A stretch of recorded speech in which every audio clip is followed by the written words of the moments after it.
Rapido, Uber ఎంతోమంది ప్రయాణికులను నిత్యం వారి గమ్యస్థానాలకు చేరుస్తూ అత్యంత ఆదరణ పొందాయి బైక్ ట్యాక్సీ యాప్లు. కానీ కొంతమంది డ్రైవర్ల నిర్లక్ష్యపు డ్రైవింగ్ వల్ల వీటికి చెడ్డ పేరు వస్తోంది. అందుకు ఉదాహరణే ఈ సంఘటన. హైదరాబాద్ నగరానికి చెందిన ఒక యువతి ర్యాపిడో సర్వీస్ గురించి, డ్రైవర్ల నిర్లక్ష్యం గురించి ఎక్స్ ఖాతాలో తన ఆవేదనను పంచుకున్నారు. ఆమె చెప్పిన మాటలు వింటే ర్యాపిడో వంటి 2 వీలర్ క్యాబ్ సర్వీసులలోని భద్రతా లోపాలు, డ్రైవర్ల నిర్లక్ష్యం ఎలా ఉన్నాయో స్పష్టంగా కనిపిస్తోంది.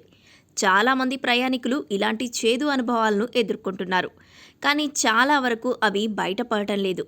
అయితే ఈ యువతి మాత్రం తనకు కలిగిన అసౌకర్యాన్ని స్పష్టంగా వీడియోతో సహా చూపించే ప్రయత్నం చేసింది.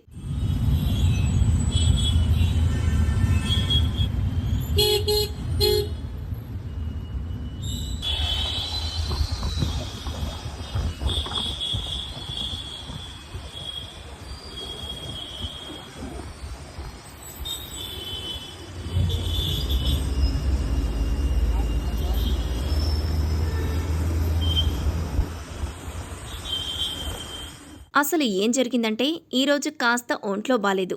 నా స్కూటీ ఇంట్లో పెట్టి ర్యాపిడో బుక్ చేసుకున్నాను. నా కర్మ కొద్దీ ఇతను వచ్చాడు. అతనికి హెల్మెట్ లేదు, కేర్ లేదు, పైగా ర్యాష్ డ్రైవింగ్. ఫోన్ మాట్లాడుతూ వెళ్తున్నాడు. రాంగ్ రూట్లో వెళ్ళకండి, యూటర్న్ తీసుకోండి అంటే కోపంతో ఇంకా స్పీడ్గా వెళ్ళాడు. మీరు ఎప్పుడైనా ఇలాంటి ర్యాపిడో సర్వీస్ ఫేస్ చేశారా అంటూ రాసుకొచ్చింది. ప్రస్తుతం ఈ ట్వీట్ తెగ వైరల్ అవుతోంది. చాలామంది డ్రైవర్ నిర్లక్ష్యంపై కంపెనీకి ఫిర్యాదు చేయండి అంటూ కామెంట్లు పెడుతున్నారు. కొంతమంది అయితే పోలీసులకు ఫిర్యాదు చేయండి అంటూ రిప్లై ఇచ్చారు. మరికొంతమంది అయితే ప్రయాణికుల భద్రతకు విలువలేని యాప్లను తీసివేయాలని సూచిస్తున్నారు.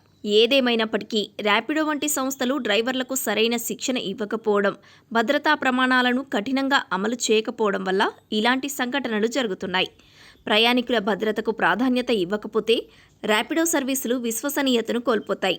ఆ తర్వాత మార్కెట్లో ఇవి పనిచేయడం కష్టమేనని నెటిజన్లు అంటున్నారు.